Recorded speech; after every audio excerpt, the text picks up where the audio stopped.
Hello and welcome to the DSR Daily, your daily report on how the world is going to shit, with three people who understand that. Me, David Rothkopf, Riley Fessler. How are you today? Exactly. And Minna Stein. How are you today, Minna? Same as Riley. How are The you? same as Riley, exactly. Because you know why, folks? Because we're paying attention. And if you think it's getting better day to day, you're not paying attention, but you're here, and we can fix that. Riley, kick us off. President Trump and Elon Musk, also the president, participated in a joint interview with Fox News' Sean Hannity, where they discussed the Trump administration's efforts to overhaul the federal government, reduce waste, and address bureaucratic challenges. Musk defended his role in the administration's initiatives, criticizing the unelected bureaucracy, and the Biden administration for incompetence and dishonesty. Trump praised Musk's intelligence and leadership, particularly highlighting his achievements in space technology and his team's ability to implement executive orders. Where do we begin? I like that Trump was like, well, I was looking for somebody smarter, but I couldn't find anybody. You know, he always tries to get in the dig.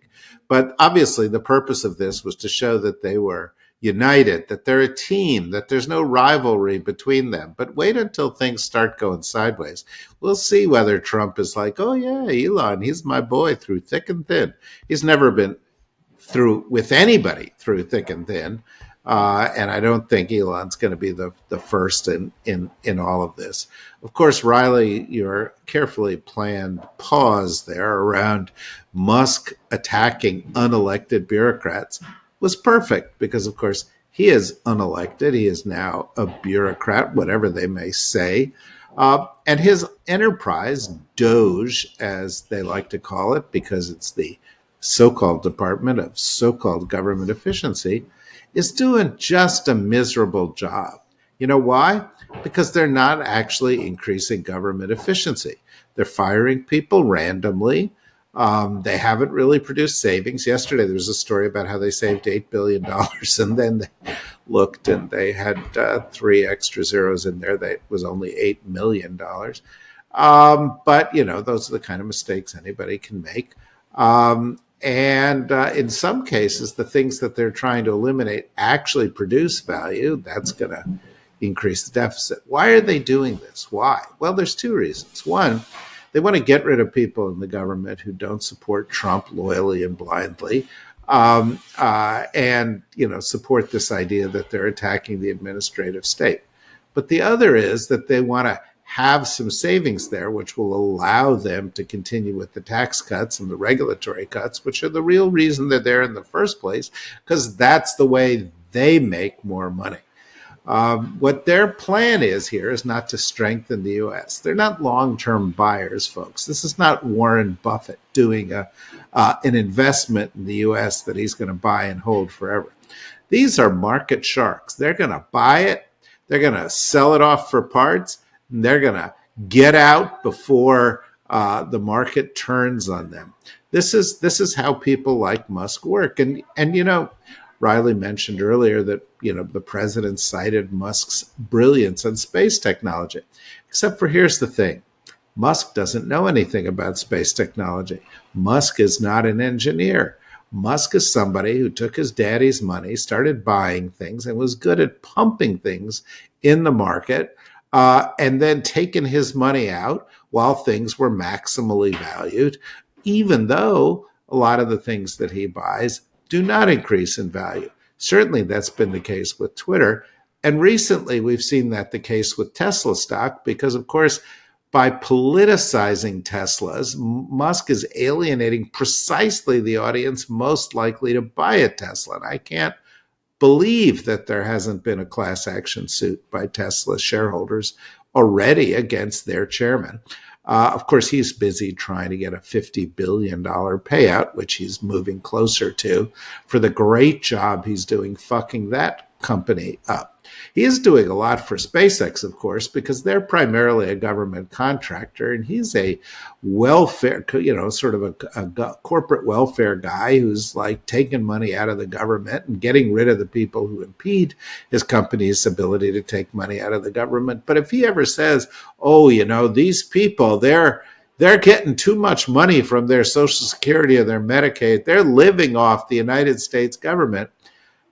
Nobody that he is going to take out, no fraud, waste, or abuse he is going to be fined, is going to be anything like the money he is taking out of the U.S. government and the grift he is promoting and the way that he is using a government position to make more money for himself.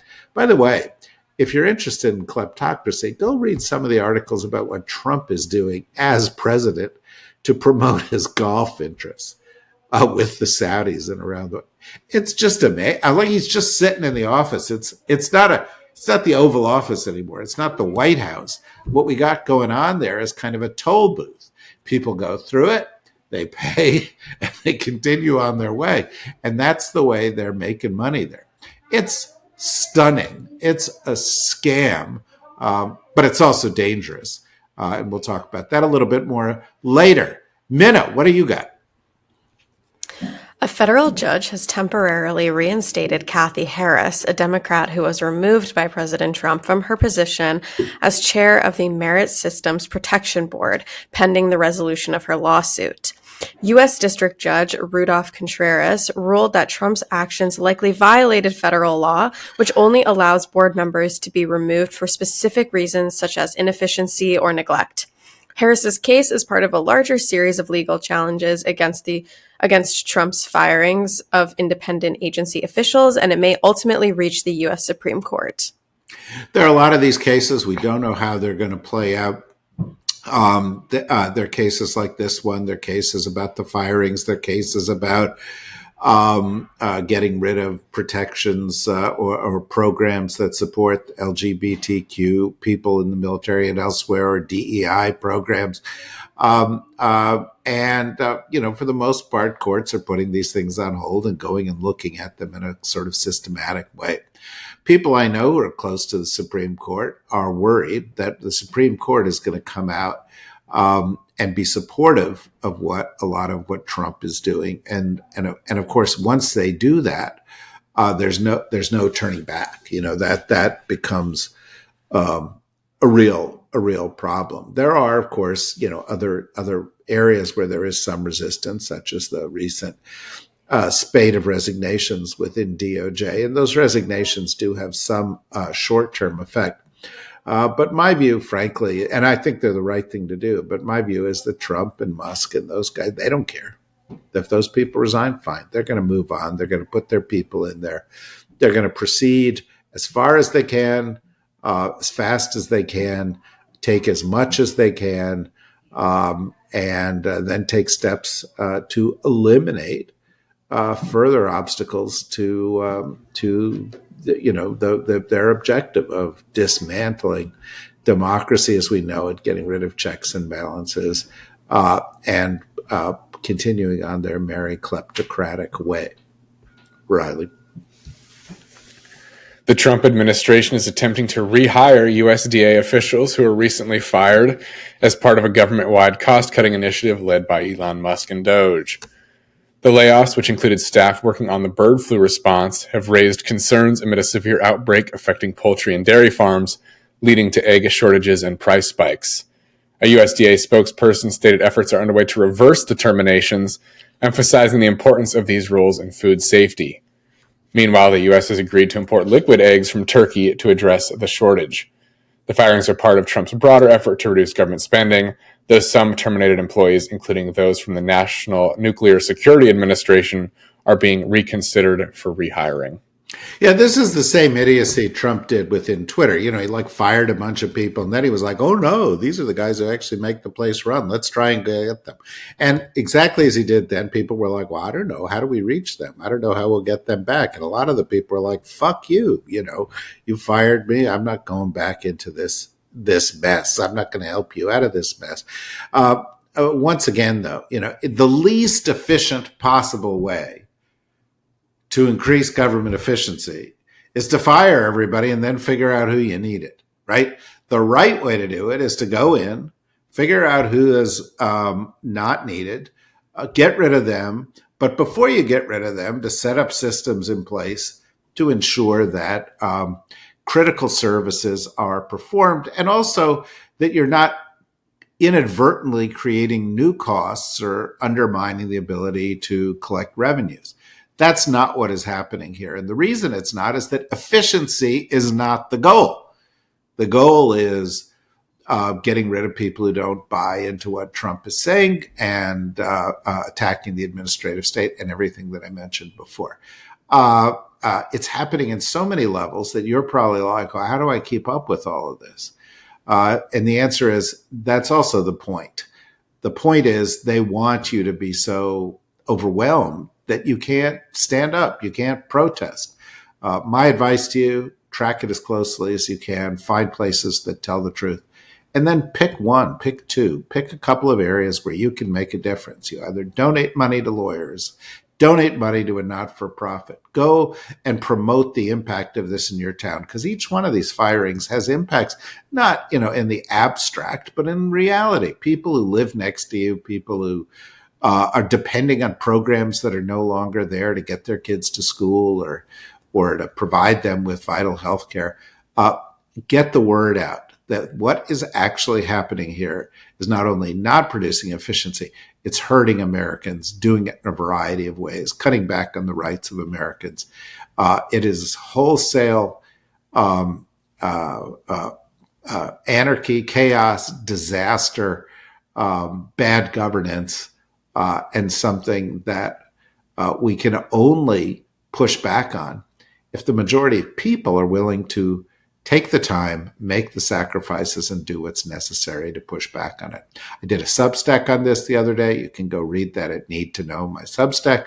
I did a piece on this yesterday at the Daily Beast. You can go and read that too. Riley. Actually, I've got the next story. Oh, you've got the next story. Okay, fine.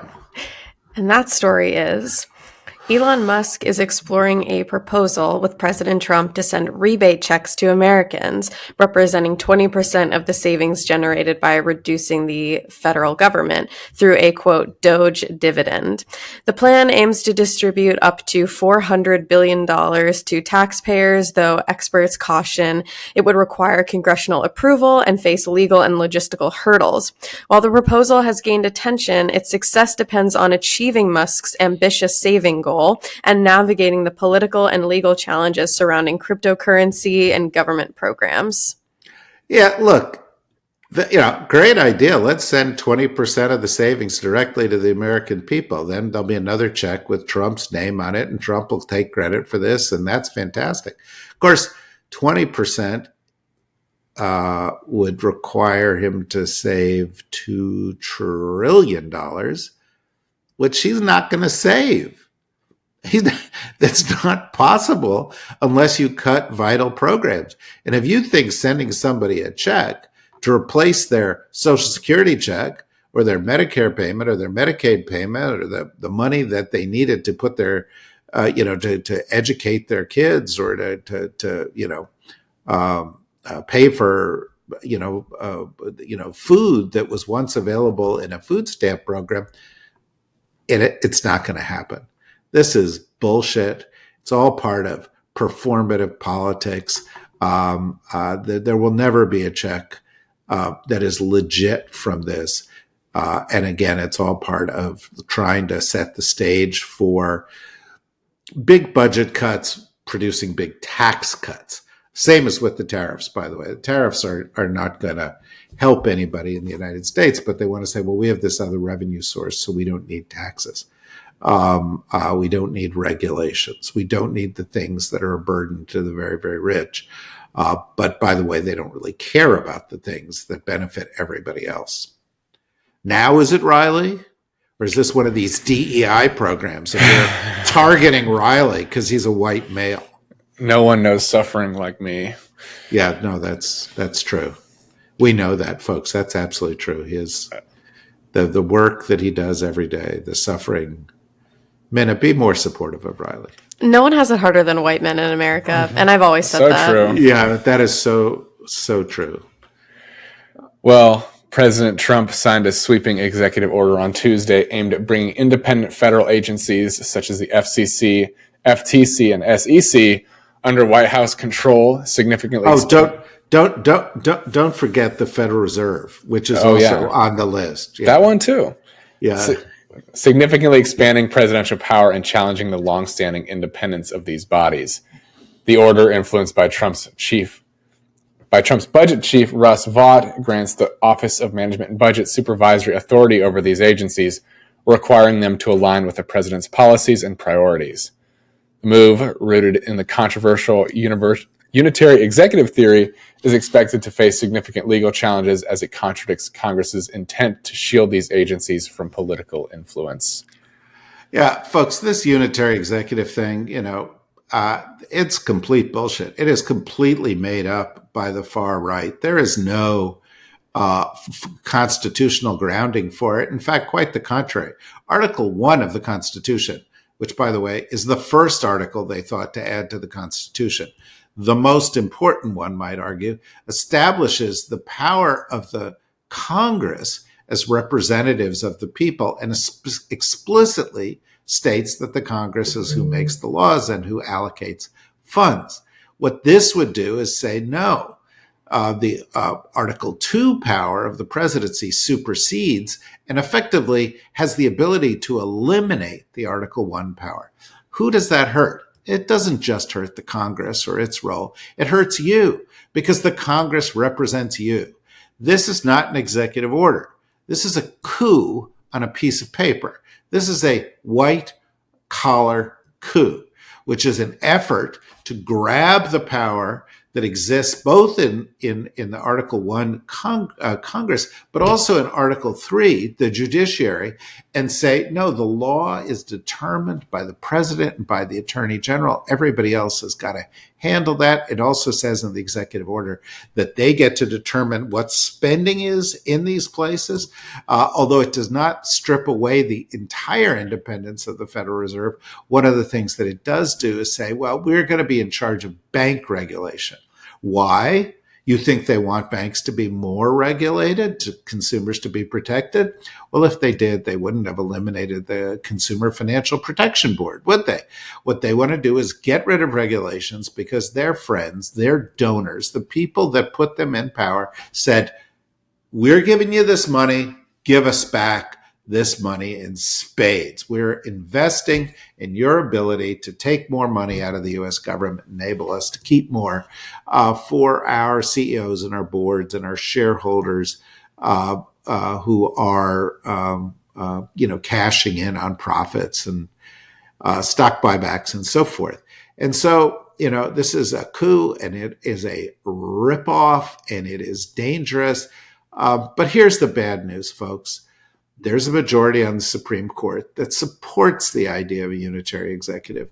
And if this gets to the Supreme Court, as they surely expect that it will, and that majority stands up and says, yeah, the president can do this. The president can arrogate onto himself the ability to make all the final decisions for the United States government, then we're not just less of a democracy, we're not a democracy, we're an autocracy.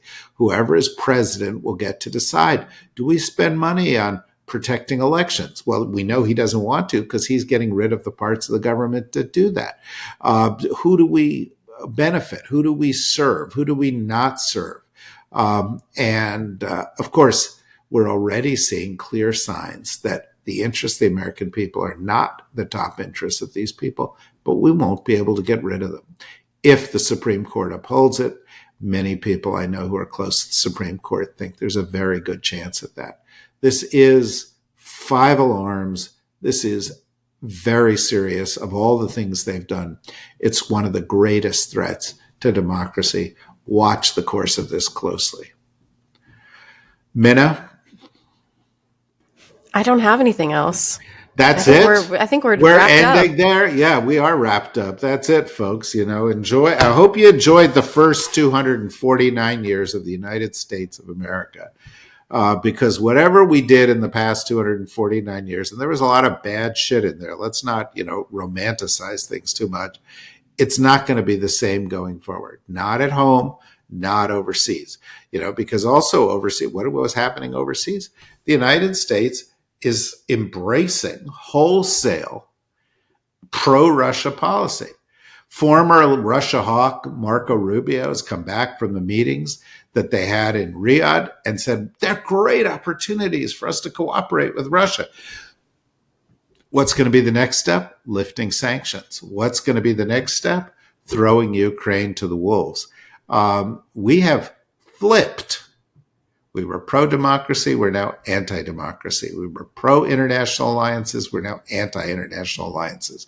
We were pro the international system. We are now anti the international system. We were pro the rule of law. We are now anti the rule of law. We were anti-corruption. We are now pro-corruption. We were anti-Russia. We are now pro-Russia. This is what's happened in the course of the past month. Elections have consequences. But one of the consequences of elections is not to be no more elections, right? That's, core principle. The idea is that we're able to evaluate the consequences and make new choices. But we're getting perilously close to the point where that will not be a possibility. So wake up, get out, do something. Do something today, something that will make a difference, push back in your community, at your local school board, at your city council, with groups that are supporting the people who are targeted by this, by communicating, just simply by sharing information, by taking this podcast and hitting share. It's not that we're something special here, but this is the truth. It needs to get out there, share it. And by the way, subscribe. The more subscribers we have, the more likely we'll be able to survive the onslaught against companies and people that tell the truth. As long as we can do it, we're going to keep doing it here. I'm David Rothkopf. I thank you, Minna Stein. I thank you, Riley Fessler. I thanks all of you for listening. We'll be back with more each and every day. And of course, today's Wednesday, so our Deep State Radio podcast will be this afternoon. Join us for that. Our political podcast tomorrow. Join us for that. More Scylla Consciousness coming your way. That's not a political podcast. That is purely about AI and technology. And we have another podcast on AI and technology coming your way. There's a lot coming from us. You're not sure where it is? Go to the dsrnetwork.com and look it up. See you tomorrow. Bye-bye.